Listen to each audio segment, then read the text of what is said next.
Welcome back to the Deep Dive. We're all about slicing through the noise, getting straight to the insights that matter. Today, we're taking a really close look at a business's financial pulse. We're peeling back the layers of the balance sheet. You should think of it like a snapshot, really. A detailed photo of a company's money situation, taken at a specific moment, usually end of the financial year, but could be any day. And our mission today, it's not just about defining terms. We want to really understand the core parts, starting with assets. Then we'll unravel depreciation, which sounds technical but is, well, pretty crucial. We want to show what these terms really mean for a business and, just as importantly for you, trying to figure out what a company's actually worth. So have you ever wondered what really counts as valuable in a company beyond, the obvious stuff like cash or buildings? Let's find out. Okay, so to really get into this, we need a clear handle on what an asset actually is. Our sources define it pretty simply as something that has value or the power to earn money for a business. It sounds straightforward, but that power to earn money part feels key, doesn't it? It's not just about owning things. Exactly. That's the critical bit. It's not just possession. It's about potential, future economic benefit. Does this thing generate revenue? Does it cut costs? Can you turn it into cash later? For anyone looking at a company, an investor say, it's less about what's there and more about what can this do for the bottom line? Right. Potential over mere possession. That makes perfect sense. So assets aren't all the same. There are three main kinds, and each tells a different story. Let's start with the most immediate ones, the quick stuff. We call these current assets. These are basically things you can turn into cash pretty quickly, or things you expect to use up within about a year. Think day-to-day operations. Obviously, cash at the bank is the clearest example. But what does a pile of cash really tell us? Well, it's the ultimate short-term health check, isn't it? Enough cash means flexibility. You can pay bills, maybe grab a quick discount deal, handle unexpected bumps. Too little cash. Even a profitable company could hit a wall, struggle to pay suppliers or staff. It's about immediate viability. Okay. And then you mentioned securities, investments in other companies. Yeah, these are interesting. They can be a sign of health spare cash being put to work. Or sometimes it might mean the company can't find good ways to invest back into its own operations, so it's a bit nuanced. That's a good point. Okay, what else is current? The sources mention stocks, raw materials, partly finished stuff, finished goods, ready to be sold. Now, here in the UK, we say stocks, but our US listeners would probably know this as Inventories. Same thing, different word. right, inventories. Now, inventory is an asset, but what if you have loads of it just sitting there not selling? Isn't that actually a problem? Ties up cash. Oh, absolutely. You've hit it right there. Inventory is an asset, yes, but too much inventory or the wrong kind. That's cash stuck on a shelf. It costs money to store. It might go out of date, get damaged. It actually reduces flexibility, turns from an asset into a potential liability fast. Okay, so managing inventory levels is key. And the last one, under current assets. Debtors. That's the British term for money owed to the company by its customers. So invoices you sent out but haven't been paid yet? And in the U.S.? You'd call them accounts receivable, or just receivables. It shows how much cash should be flowing in soon, hopefully. Hopefully. Okay, so current assets are all about that short-term operational flow and flexibility. Got it. But what about the bigger, more permanent things, the foundations? Let's talk fixed assets, sometimes called tangible assets too, right? Yeah. Because you can touch them. Exactly. These are the physical things bought for long-term use, not for quick resale. Like the classic examples, equipment, machinery, buildings, land.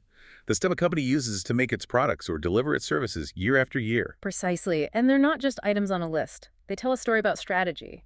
Is the company investing in new machines, expanding its factory, or just maintaining the old stuff? It signals their view on the future, their confidence. That makes sense. Investing in big fixed assets usually means you're planning for growth. Right. And something else to consider is the age of those assets. Old, outdated machinery. That might signal trouble ahead. Maybe competitors have newer tech or more efficient. It's all about the capacity to generate income in the future. That's a really sharp point.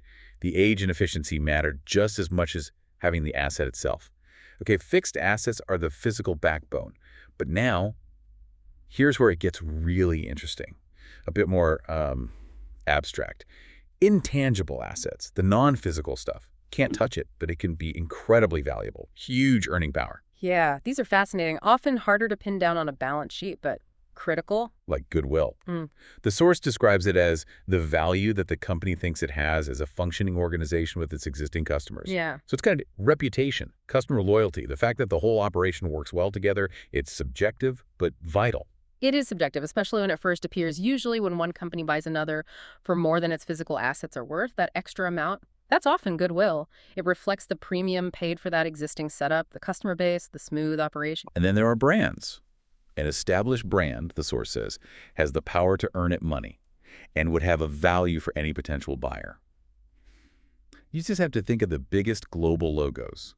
That recognition, the trust people have, that's worth a fortune, even though it's invisible. Absolutely. Think about the price difference between a branded product and a generic one. That premium, that's the brand's earning power at work. And in mergers and acquisitions, brands can be a massive part of the valuation. It's all about future earnings tied to that name, that identity. Right, so tangible, intangible. But then the sources point out something really thought-provoking. They say there are some things of value that are never shown on a balance sheet. And the big example... Because people. Exactly. The knowledge and skills of the company's employees. Yeah. It's obviously valuable, maybe the most valuable thing in many companies. But it's not on the balance sheet. Why not? It's a fundamental limitation of traditional accounting, really. Accounting rules focus on things that can be reliably measured, and crucially, things the company controls or owns in a legal sense. You don't own your employees' skills in the same way you own a machine. You can't easily sell that knowledge separately. So, despite being vital, it doesn't meet the accounting definition of an asset. So the balance sheet gives a picture, but not the whole picture of value. That's a really important takeaway. It definitely is. It forces you to think critically about what drives success beyond just the numbers listed. Human capital is huge, but off the official books. Okay, so we've got these different types of assets. But those fixed assets, the machinery, the buildings, they don't last forever, do they? Their value changes. Absolutely. They wear out, they become outdated. Think about technology especially. And that brings us neatly to depreciation or sometimes amortization. Right. The sources say assets like machinery lose their value over time because they wear out and become obsolete and out of date. My old laptop is a perfect example. Exactly. So depreciation or amortization, these are just the accounting terms for showing that loss of value in the company's books over time. It's a way of spreading the original cost of the asset over its useful life. Okay, so you're matching the cost of using the asset against the income it helps earn each year. That's the idea. For example, the source mentions some computer equipment is depreciated or amortized over a very short period, perhaps as short as 3 years. Because tech moves so fast, right?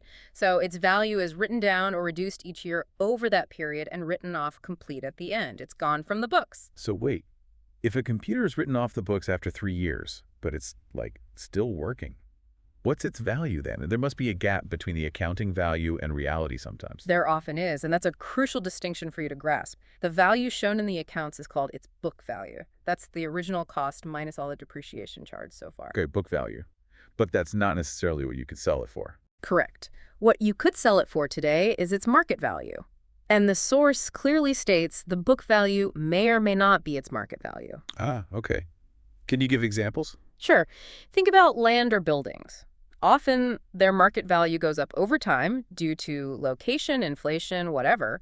So the market value could be much higher than the book value, which might still reflect historical cost less some depreciation. Right. Property often appreciates. But flip that. Think about highly specialized equipment. Maybe technology changed super fast or it got damaged. Its market value could be way lower than its book value, especially if the depreciation rate used wasn't, well, realistic enough. So the company might be carrying it on the books at a higher value than it's actually worth in the real world. It can happen. So book value is an accounting number, market value is reality. They don't always match. You need to be aware of that potential gap. That's incredibly useful. It really highlights that financial statements need interpreting, not just reading. And you mentioned depreciation and amortization. Is there a difference? Functionally, they're doing the same thing, spreading cost over time, but the terms often get used differently geographically. Depreciate and depreciation are more common in the UK, generally for tangible assets, Okay. while amortize and amortization are heard more in the USA and often applied to intangible assets too, like patents or sometimes even goodwill over time, although accounting rules on that change. But for tangible fixed assets, US companies often use depreciation too. It's just a slight terminology difference to be aware of. Good to know, especially when comparing international companies. Definitely. Ultimately, understanding this whole depreciation concept helps you look past the historical cost number on the balance sheet and try to gauge the real current economic value of a company's assets. Hmm. It adds a layer of realism. What a journey through the balance sheet. Okay, let's quickly recap. We started with that snapshot idea, the balance sheet showing financial health at one point in time. We unpacked assets, the quick ones, current assets like cash, securities, inventories or stocks, and receivables or debtors, all about short-term operations. Then the long-term physical foundations, the fixed or tangible assets, equipment, buildings, land, the operational engine. And we explored those fascinating intangible assets, goodwill, brands invisible but powerful earners. And we saw that crucial idea that not everything of value, like employee skills, even makes it onto the balance sheet, a key limitation. Right. And finally, we tackled depreciation, how companies account for assets losing value over time, and that critical difference between book value in the accounts and actual market value. Yeah, and if you connect all this to the bigger picture, understanding these pieces helps you evaluate businesses much more effectively. Whether you're thinking about investing, or you work in finance, or you just want to understand the news better, it lets you look beyond just the headline numbers. You can start to see the underlying health, the strategy, the potential issues. It empowers you to ask smarter questions. It really does. It gives you a framework for analysis. So building on that thought about what's not on the balance sheet, if something as vital as employee knowledge isn't captured, it makes you wonder, what other invisible factors, maybe company culture, innovation pipelines, supplier relationships, are truly driving the success of the businesses all around us? And how could we even start to factor those into our assessment of a company's real worth? Something to think about. Yeah. Keep digging deeper, everyone.